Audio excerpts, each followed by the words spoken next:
Jelang perayaan Natal 2022, Polda Sumsel hari ini menyiagakan pengamanan di setiap gereja di kota Palembang.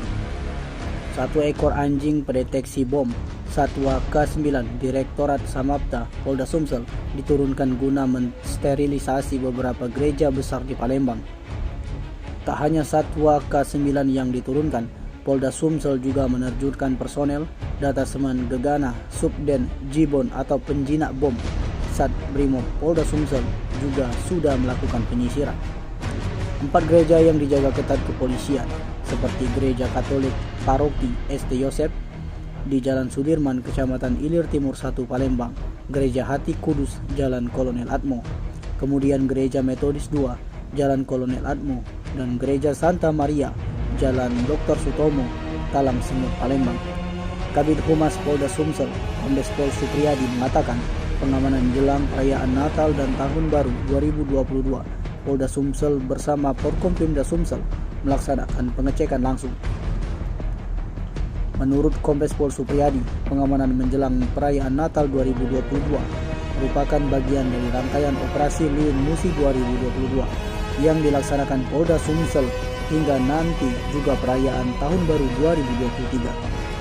Supriyadi memastikan bahwa Polda Sumsel telah melakukan sterilisasi terhadap ancaman di setiap tempat ibadah umat Kristiani dan Katolik di kota Palembang.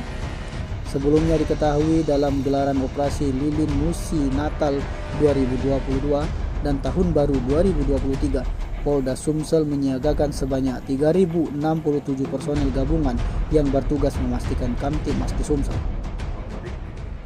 Pak, untuk pengamanan di rumah ibadah seperti gereja seperti apa Pak? Apakah ada seperti biasa ya, sebelum kegiatan kita sterilkan oleh tim Gegana, kemudian kita tempatkan anggota-anggota di beberapa gereja yang melaksanakan kegiatan kebaktian.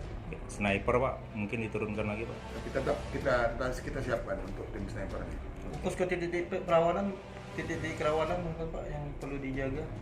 Nah, yang pertama di daerah ini di daerah tol ya, tol perbatasan antara Lampung dengan Palembang yang beberapa waktu kemarin ada kejadian kecelakaan ya. Karena kan cukup rawan nih. Tadi karena posisinya macet, jadi ini diambil kesempatan oleh para pelaku kejahatan untuk memanfaatkan waktunya. Makanya kita siapkan pos di jalan tol. Selain itu Pak, di jalan tol di mana lagi Pak? Ada di jalan Sumur.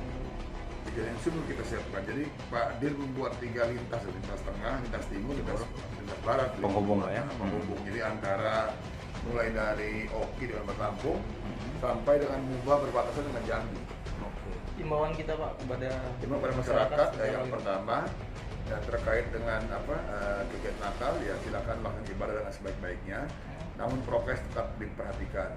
Kemudian malam tahun baru jika tidak penting lebih baik kita tinggal di rumah ya, tidak perlu keluar karena justru nanti akan menimbulkan hal yang tidak diinginkan nantinya. Oke. Bro. Tim Liputan Sumsel Update TV melaporkan.